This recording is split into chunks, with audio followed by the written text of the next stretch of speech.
Now, this is a part of Allah's promise, as He said, "Inna nahnu nazzalna dhikra wa inna lahu lahafidhun." As Allah promised, indeed I have revealed the reminder, the Quran, and indeed I will preserve it. Allah preserved its text. He preserved its text in the written form, and He preserved it in the memorized form, because though the actual number that had memorized the whole Quran at the time of the Prophet ﷺ's death was someplace around 7, 10, 14, not a large number, in the subsequent years people started to memorize it more and more as the text was it was available, till it became thousands, till it became hundreds of thousands. Over the 1,400 years that have passed, then you're entering into the millions who have memorized the whole Quranic text from Fatiha to Nas. This cannot be said of any other religious text in the world. The Quran has been preserved in a way that no other text has been preserved. Now, a question arises. Why did Allah preserve the Quran in this way, and He didn't do the same for the other books of Revelation? It's a question that should be addressed. The point is that when Allah sent the earlier prophets, they were sent to particular places for particular periods of time, to particular people. Their job was to convey Allah's word to the people to whom they were sent. Transportation problems meant it wasn't possible to spread this all over the world. So they were limited to the areas that they were sent. Sometime after the prophets died, when changes took place, other prophets were sent. So Allah sent a series of prophets over the centuries, bringing people back to the original and correct beliefs. By the time that Prophet Muhammad ﷺ came, he came at a time when the world reached a point in its development where the revelation could be taken to the ends of the earth, to the vast majority of the known world. So Prophet Muhammad ﷺ was chosen by Allah to be the last of the prophets, and his revelation was to be the last of the revelations. So since there was no other prophet coming after him, it had to be preserved as no other message before him was preserved. So it is not that the Quran is superior to the Torah, because it's all Allah's word, but that the Torah was sent for a limited period of time, whereas the Quran was sent for the rest of time. As Prophet Musa was sent for a limited period of time, Prophet Muhammad ﷺ was sent to all humankind, as Allah said, وَمَا أَرْسَلْنَاكَ إِلَّا كَافَّةً لِلنَّاسِ بَشِيرًا وَنَذِيرًا وَلَكِنَّ أَكْثَرَ النَّاسِ لَا يَعْلَمُونَ. I have only sent you, Muhammad ﷺ, as a giver of glad tidings and a warner to all of humankind, but most humans don't understand. So the message of the Prophet ﷺ was a message to the whole of humankind. His revelation needed to be preserved as no other revelation was preserved. Furthermore, as we will look at in our coming sessions, the Quran was also the miracle of Prophet Muhammad ﷺ, and that miracle had to be preserved as proof of his prophethood. So this was also a point which made it necessary for his revelation to be preserved as no other revelation before was preserved. And that basically concludes the introduction here to the science of tafsir methodology. The Quran's collection is an historical event which Muslims should know, we shouldn't be afraid of. Its incidents confirm the revelation. It gives us certainty of the text, that we have something reliable in our hands. Western scholarship admits that the Quran has not been changed. Though they may not accept the prophethood of Muhammad ﷺ, at least those that are reliable admit that the text has remained unchanged over the last 1,400 years. And this is what is most important for us to understand. Alhamdulillahi Rabbil Alameen, wassalatu wassalam ala Rasulil Kareem, wa ala alihi wa ashabihi, wa man istanna bi sunnati ila yawmiddin. All praise due to Allah. May Allah's peace and blessings be on the last Prophet Muhammad sallallahu alaihi wasallam, and all those who follow the path of righteousness until the last day.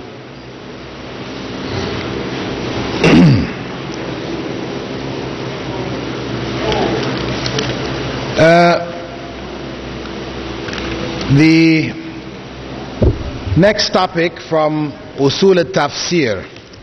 We have completed the collection of the Quran. Next topic is the heading of, or referred to as, the Meccan and Medinan revelations. And please, give me your attention. Don't try to read whilst I'm presenting the material. Of course, this is what is the temptation. It's in your hand. You want to read. Okay. Perhaps it's better you didn't have the books. Anyway, whatever I'm saying is there in the book, but likely, as you'll see when you go back from what we've taken so far, about a third of the material is not in the book.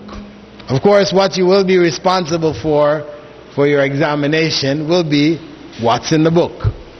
Okay? So, don't worry, nothing is going to escape you. Anyway, the topic Meccan and Medinan revelations.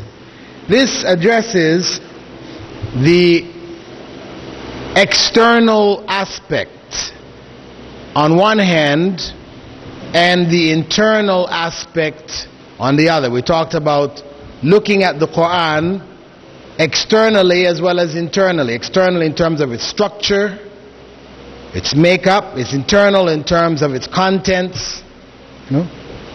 Mecca and Medina initially does address issues of external structure, but the majority of the subject addresses the content of the Quranic verses, that they have been divided into two main categories: the Meccan revelations and the Medinan revelations. And as we pointed out previously, the Quran was revealed over a period of 23 years. It was continuously being revealed. Much of the material of the Quran addressed particular issues which existed in the Muslim community at the time of the revelation.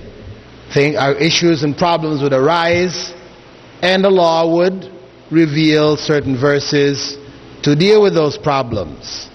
So a good portion of the Quran is situational. It's related to certain circumstances, situation which developed in time of Prophet Muhammad ﷺ. But at the same time, they have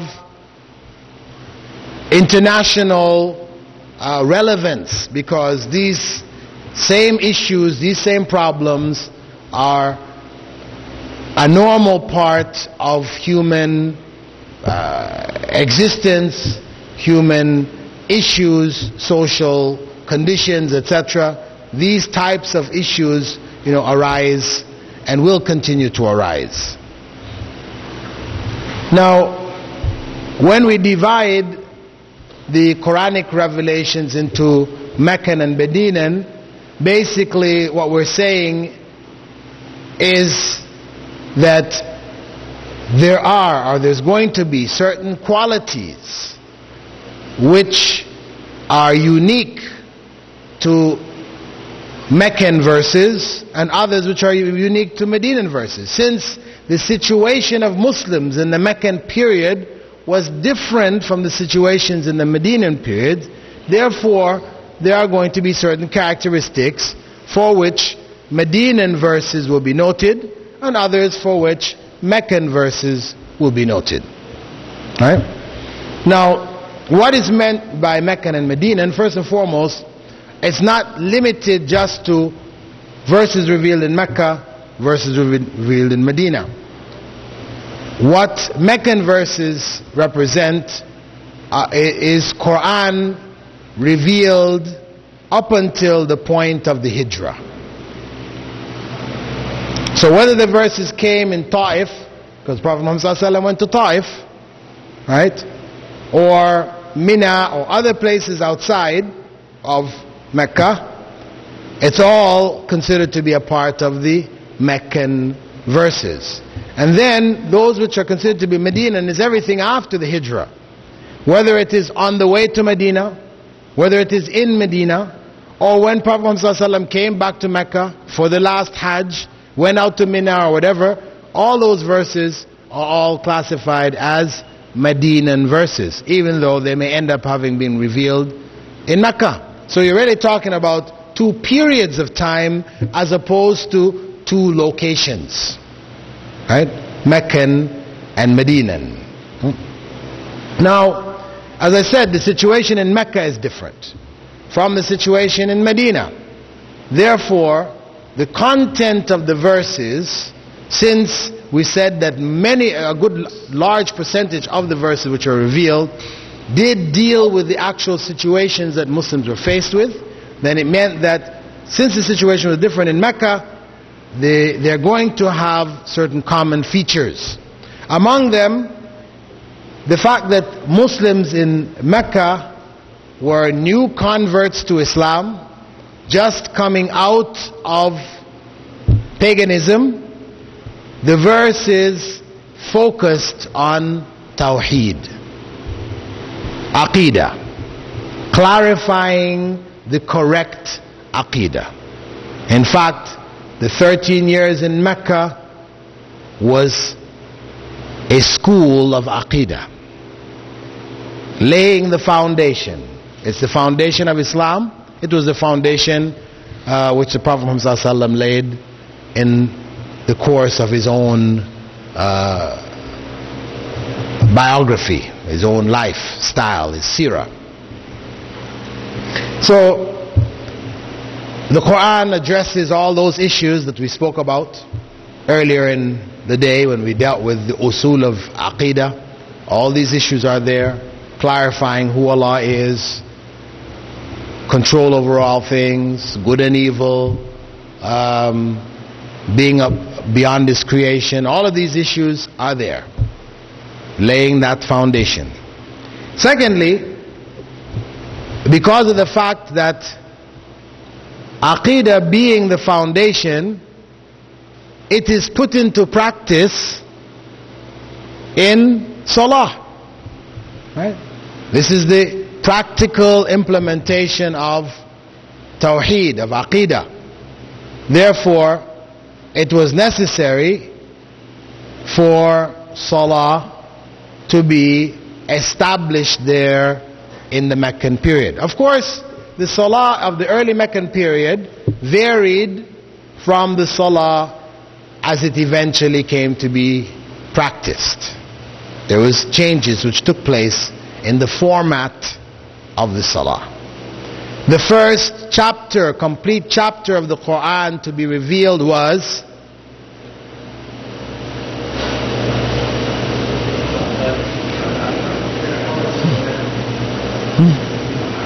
what was it? Al-Fatiha. Iqra represents the first verses to be revealed, but it wasn't, the whole surah was not revealed then. The first complete surah to be revealed was the first surah of the Quran, what is now looked at as surah number 1, Al-Fatiha. Why? Because that is the core of Salah. So the Fatiha teaches the believers how to worship Allah, how to pray to Allah, how to address Allah. That a person, when he is going to pray, he doesn't just raise his hand and say, Allah, I need this, I want that, give me this. Which is the tendency for people, as we talked about, people turning to Allah when they want. So worship is just a one-way street. Allah is like the genie. I call on you when I need you. And so Allah teaches in Fatiha that this is not the correct etiquette. This is not how you approach Allah. The correct way to approach Allah is first to praise Him. This is the first. Alhamdulillahi Rabbil Alameen. Give thanks for whatever He has given you. This is teaching you. So you don't start calling for what you need, you forget that Allah has given you so much. You make these massive demands.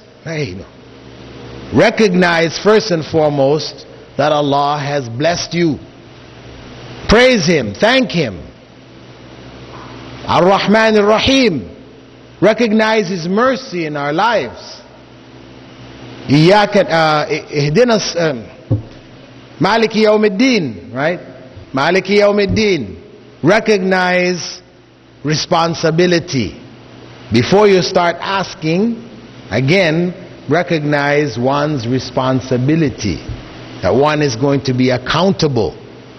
Maybe that thing you're asking for is something you don't want to be accountable for. So think about it. Allah is the owner of the Day of Judgment. Belief in the judgment. Then confirming that Allah is the only one that we're worshipping. We're not calling on anyone besides Him. And He's the only one from whom we seek help. After all of that, this is the etiquette. Now you ask. But again, Allah doesn't say just ask, give me, give me, give me. It is show us the straight path. This is the most important thing for us to ask Allah. Though our whole life, environment, circumstance drives us to want to ask for the material things, Allah teaches us that what is really the best for us are the spiritual things. So ask for the straight path. The one way. The sirat. Described as mustaqim. Prophet Muhammad said, I call to it, Allah has him saying that, Ad'u ilallahi ala basira. I call to it with knowledge, with clarity. That same path which He drew in the line in the ground. And He drew all the other lines to either side, and He asked the companions, do you know what this is? They said, no, O Messenger of Allah. He said, that is the straight path. All these other lines represents the other paths, with a devil at the end of each one of them calling people to it, headed for hell. Yarhamukallah. And that straight path He also described as being the path which He is on and His companions are on. The way of the Salaf. That the only successful way is to be on the path of the Salaf. The righteous forefathers. That first 3 generations. The Sahaba, the Tabi'een, Tabi'een. Their understanding of Islam is the correct understanding. This approach to Islam is what is called Salafiyah. Salafiyah is not a group. Some people mistakenly think like you have the Ikhwan, they're a group. Jamaati Islami is a group. Jamaat Tabligh is another group. Hizb ut-Tahrir is another group. The Salafiyya is not a group. Though you may find groups that say we are the Salafis, and they have a group, and it's an exclusive group. If you don't toe their line as they see it, then, you know, as one brother calls it, what was that thing again? Offtheminhaj.com. you know, this is the approach. You know, if you don't toe their line, yeah. So they have become a kind of an exclusivist group, like, and they're attacking everybody else. But that is not Salafiyya. That's a group who claims Salafiyya, and their attitudes, they are very harsh with people in their words, and you know, I mean, I just recently with brothers in Toronto informed me that Troid, you know, they have given a fatwa on their website that it's not permissible for people who consider themselves to be Salafis to pray behind Hanafis and Tablighis. I mean, they're going to extremes. You know, things which the scholars who just finished dying would never consider telling people to do. You know, leading scholars who they, you know, ascribe their views to, they're in one valley, as they say, and the scholars are in another valley. You know, so that group is a group. Salafiyya is a methodology, and this is the way of the saved sect. Following that methodology, the understanding of the Quran and Sunnah that was held by the companions of the Prophet ﷺ, their students and their students, and all who followed that path. That is a methodology, not a group. Now, if a group of Muslims, for whatever reason, they group together to do certain things, to disseminate material, etc., and they ascribe themselves to that path and they're following that path, then yes, you know, they're among Salafiyya, you know. But the judgment ultimately is on individuals. Do they actually follow what they claim or not? Right? So the Salah, which was revealed in Mecca, as we said, was a Salah which was limited in the sense that the number of rak'at were different from what we know today. But it represented, as I said, the link between Tawheed and the implementation of Islam. Putting Tawheed into practice, it starts with Salah. And that's why Prophet ﷺ had said, on the Day of Judgment, the first thing Allah asks about is Salah. If a person's Salah is not in order, then the questions go no further. You have failed. We have failed. It's not like exams in high school or college. You know, you can get a 50 in biology, you get a 80 in, you know, sociology, and so you get your average. As long as you're above 60, you made it. It doesn't work like that. Not with Salah, not with the pillars of Islam. If you blow Salah, everything else is gone. That's why the last words which the Prophet ﷺ said before he died was, As-Salah, As-Salah. Those were his last two words. That's how critical, how important the Salah is. So, there it is in Mecca. The only pillar of implementation from the pillars of Islam, besides Shahada, because of course Shahada has to be there for people to become Muslim. After that, fasting, zakah, hajj were not revealed.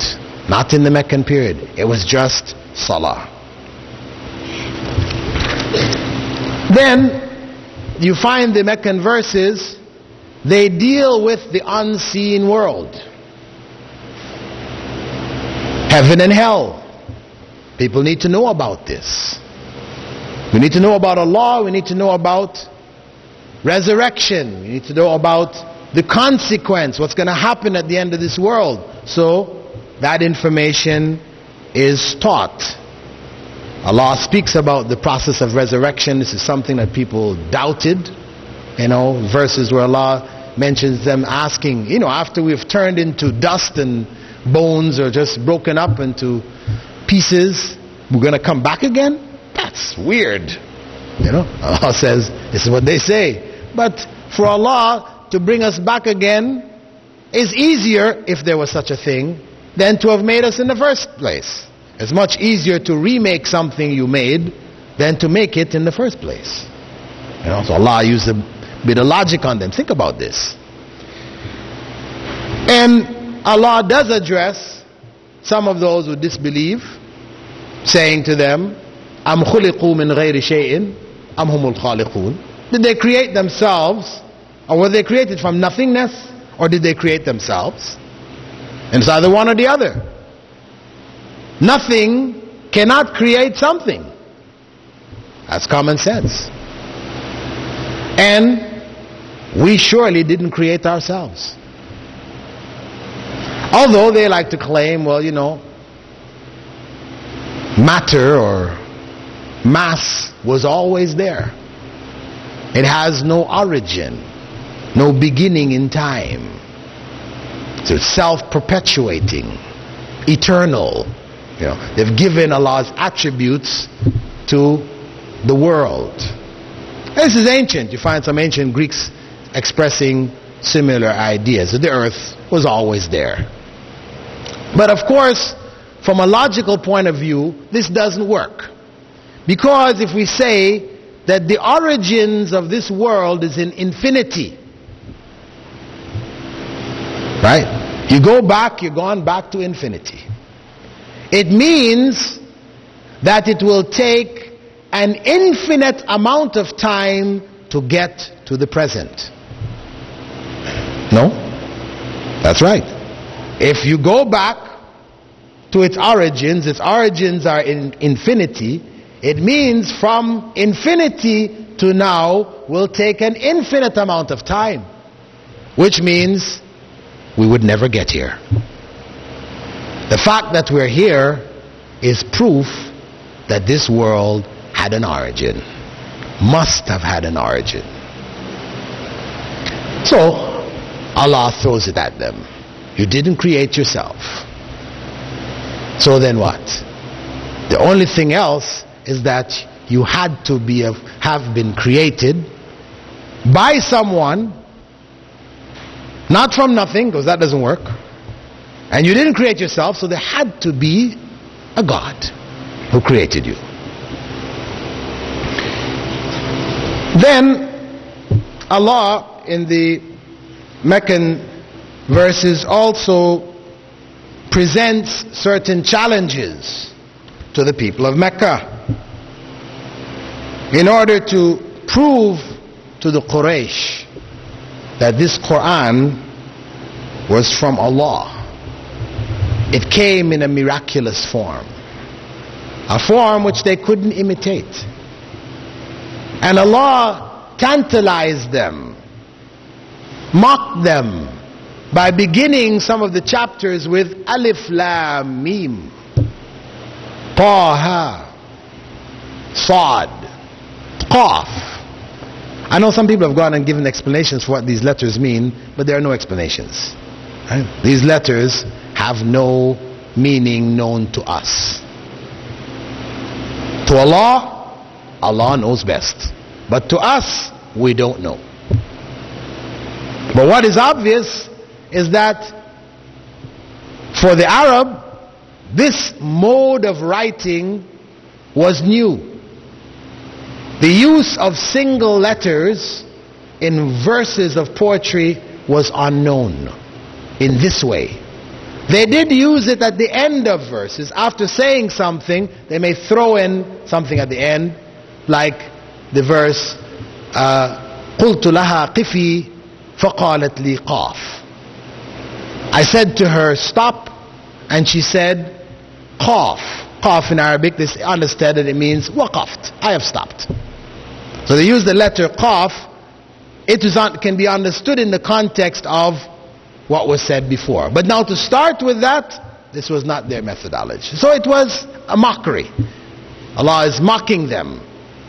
You make these poems that you love so much that you worship them. You hang them on the Kaaba in adoration and worship. Made from these same letters, we have now something which you cannot imitate. You can't do it. But it's made up of the same letters. This is the challenge. So, the challenge is there from the Meccan period. And it's a challenge which is carried right on through to the Medinan period. Allah also talks in the Meccan verses about the people of old.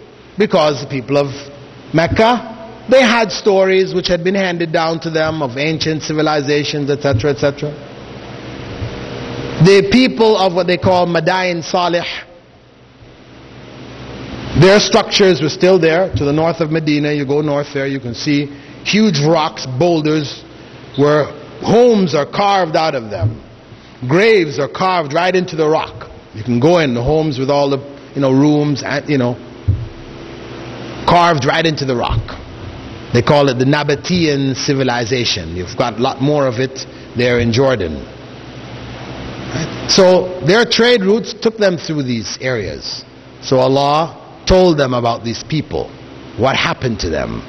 Why was their civilization destroyed? A civilization which they could see obviously was way beyond where they were. And the people of Arabia, what existed of their own buildings, etc., at that time in the 8th century, 7th century, when the Quran was being revealed, it was nothing in comparison to these structures that they could see. Okay?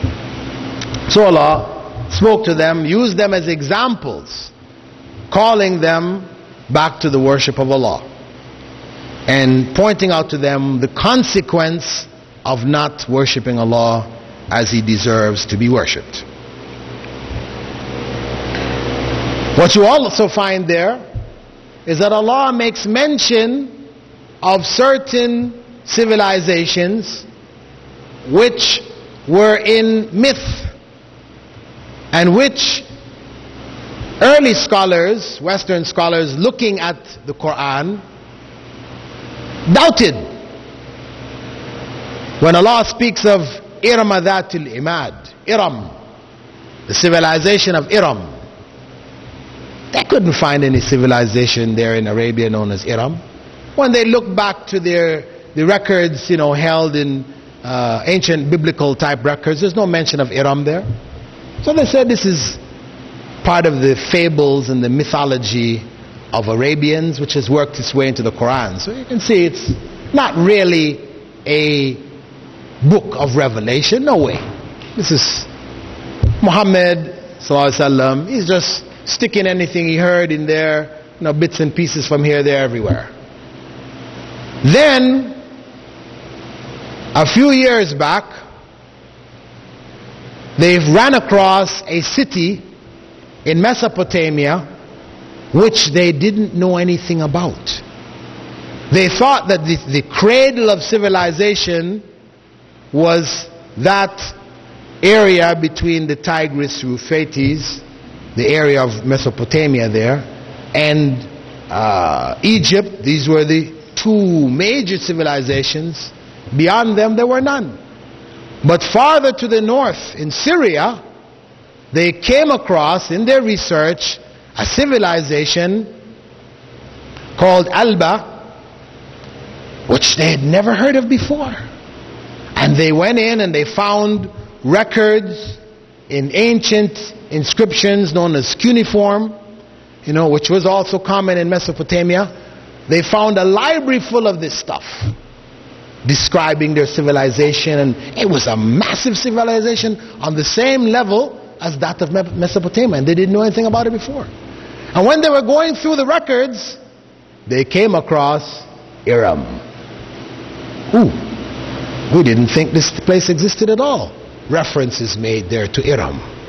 So a couple of American geologists, they decided to try to find out where this place Iram was. And they started to do research in southern Arabia, in Yemen, and asking around. And the people had it in legend. They spoke about Iram. Exactly where it was, nobody really knew.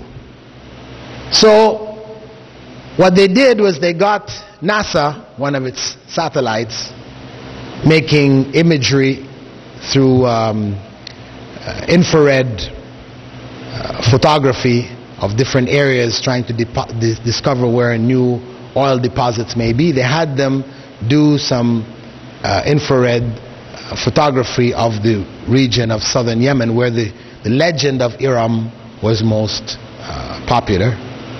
And from that photography, they were able to see what seemed to be trails and tracks which were pointing to a particular place near the empty quarter of Arabia connected to Yemen. And when they went there, because this was visible from the satellite, you couldn't see it on the ground, but from the way these had been routes, camel routes that had been going from different parts of Arabia, which seemed to converge at one point. So they went there, and it was just desert, and they began to dig there, and sure enough, they found the city of Iram under the sand, which had been hidden for thousands of years. It was not visible even in the time of Prophet Muhammad sallallahu alaihi wasallam. So here it is, the Quran spoke about the reality of cities which we only discovered how many thousands of years later. So in talking about the people of old, we also see some of the evidence that the Quran had to have been from Allah. Then we find the verses addressing issues of Iman. What is connected to Tawheed and Aqidah and Salah is Iman, the faith in general. This is what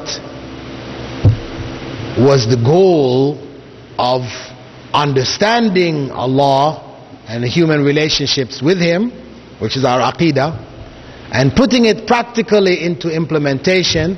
This is our Salah, and the product of that is Iman. Right? Iman is a product of knowledge and practice. Knowledge and practice produces Iman. Unfortunately today, many people misunderstand knowledge and imagine that in fact knowledge is the same as Iman. But the reality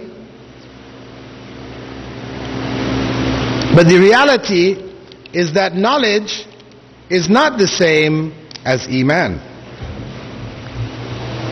If knowledge was the same as Iman, Satan would be the biggest believer. Satan, who knew Allah better than you and I ever will in this life. Satan had knowledge. He was elevated by that knowledge to be amongst the angels, but that knowledge was not transformed into action to produce Iman. So when he was commanded to bow, he refused. So those people who have knowledge but don't implement it, we refer to this as satanic knowledge. Knowledge which becomes a curse. Knowledge which does not benefit but harms. And that's why Prophet Muhammad ﷺ used to say among his du'as, Allahumma inni a'udhu bika min ilmin la yanfa. Oh Allah, I seek refuge in you from knowledge which is of no benefit. Knowledge which I don't benefit from, which is of no benefit to me. Knowledge which is not beneficial because I don't apply it, as well as knowledge which is useless, which has no benefit in it. Because knowledge is for benefit, not for the sake of knowledge. A different approach to knowledge from the Islamic perspective. Knowledge is for the benefit, not just knowledge for the sake of knowledge. That's a very important distinction that we need to realize, because this is a society, Western society promotes the idea of knowledge for the sake of knowledge. They spend a lot of money trying to get knowledge for the sake of knowledge. They will spend $300 million to send a craft to Mars to collect up some dirt, to bring it back and have a look at it. Knowledge for the sake of knowledge. At the same time, you have over 3 million Americans who live in the streets of America. This is knowledge which is not being applied, not being used to benefit the citizens of America. You know, that is the consequence of knowledge for the sake of knowledge. Whereas from the Islamic perspective, as the Prophet ﷺ said, خَيْرُ النَّاسِ أَنْفَعُهُمْ لِلنَّاسِ. The best of people are those who are most beneficial to people. So it's about knowledge for the benefit which comes from it. So Islam stresses the link between faith, the principles of knowledge, and that of action, which we call the righteous deeds. And that from knowledge and righteous deeds you produce what? You produce Iman. So actually I didn't finish Surah Al-Fatiha, did I? Just come back to remind me. We had gotten as far as finding the straight path. And Allah goes on to, I'm bringing this because it's related to this too. He goes on to say, which is that straight path? The path of those on whom is your favor, right? Not the path of those on whom is your wrath, nor the path of those who have gone astray. غير المغضوب عليهم ولا الضالين. Now Prophet Muhammad ﷺ explained for us who are the maghdubi alayhim. He said they're the Jews. And the Dallin, he said they're the Christians. Why? The maghdubi alayhim, why is Allah's anger on them? Because they had knowledge of the book and they didn't practice it. As Allah said, أَتَأْمُرُونَ النَّاسَ بِالْبِرِّ وَتَنْسَوْنَ أَنفُسَكُمْ. You command people to righteousness and you forget yourselves. They had knowledge of the book, but they didn't practice it. So Allah's curse is on them. His anger is on them. Whereas the Christians, they are dallun. Right? Dallun meaning they have gone astray. They're lost. Why? Because they have no knowledge. They have no knowledge. So they're lost. Their religion is emotion. Remember we spoke about that earlier. Their whole religion is based on emotion. It's not, there's no knowledge there. It's just about getting the spirit. So, however we can get that spirit, we're ready to do it. Right? If it means bringing a rock band into the church and everybody is, you know, at it and singing and clapping and dancing and all this kind of thing. You got the spirit? That's all right. It's emotion. There's no knowledge there. No guidance. So, you know, shaitan will make anything appear appealing to them. You know? I know this is one of the things that struck a number of the brothers who accepted Islam, you know, who, with the American troops.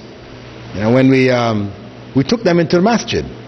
Because they had been told by the American officers, they've been told, listen, do not come within 50 feet of a mosque.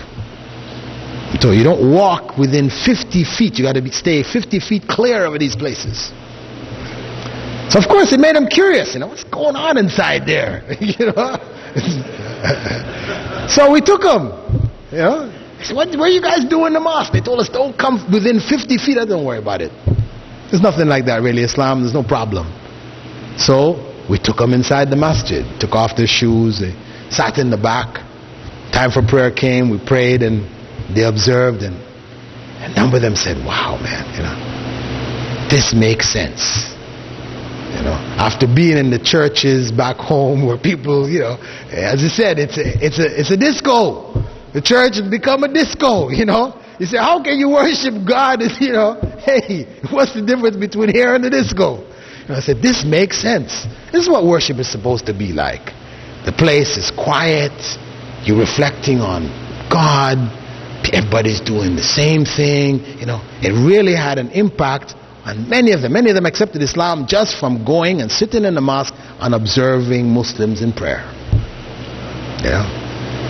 So the point is that Allah, when He tells us that we should seek the straight path, not the path of the Jews and the Christians, not because we should point the finger of the Christians and the Jews, we say we want to follow that straight path, we don't want to be a Christian or a Jew. No, that we don't want to fall into the trap that they fell into, that we don't want to be of those who have knowledge and don't implement it, that we don't want to be of those who are following religion and we have no knowledge of it, in ignorance.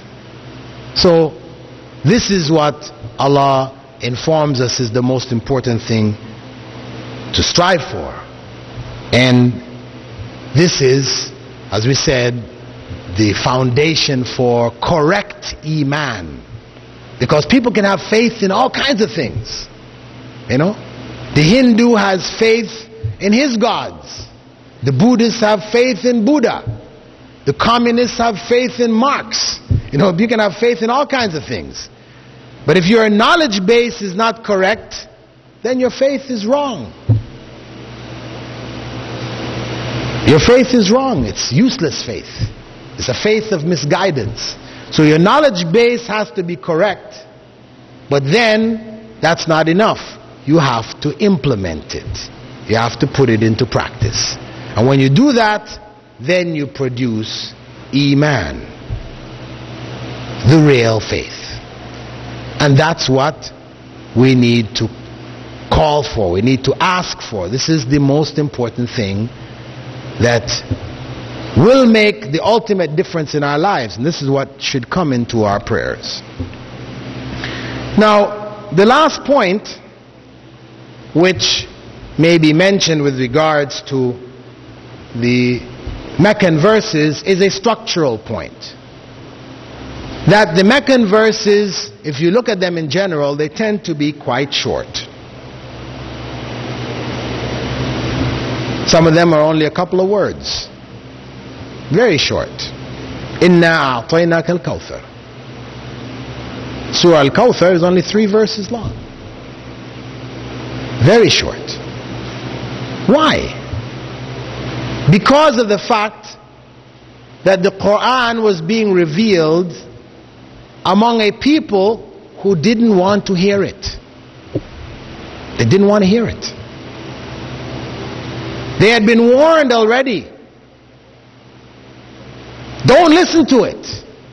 Muhammad ﷺ is a magician. When they couldn't reproduce it, instead of saying, well, okay, that's the evidence, he's got to be a messenger of Allah, they took the other out, right? He's a magician. His Quran will cast a spell on you. So don't listen to it. So people used to stick their ears in their fingers in their ears as they walked by his house. They didn't want to hear it. Don't let it get into your brain. You're finished. Right? So the Quranic verses would come, one word, Al-Qari'ah. Blam. What? Mal-Qari'ah. they're caught. They don't have time to get the finger in the ears. This is the point. To catch them, draw them in, and get that message to them. So the verses need to be short because they were directed at a people who were not prepared to listen. They didn't want to listen. They feared listening. So of necessity then, the verses tended to be very short.